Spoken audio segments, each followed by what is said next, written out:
Ke dai wannan halayyar taki da ɗabi'ar ta banza ce, ba za ta amfane ki da komai ba. Mutum a ce a yi shi da ƙin mutane?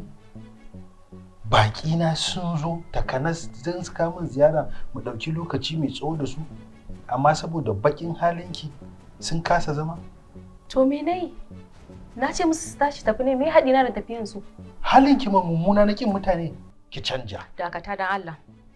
Ni fa ban ga abin da na musu ba. Ni ban ce musu su tashi tafi ba. Ni kuma ba bakar magana na gaya musu ba. Ta yaya zaka ce ni ce silar tafiyar su?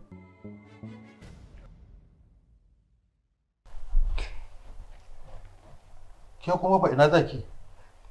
Zan zo in tattara kayan wanke-wanke. Wai ce ki fito to?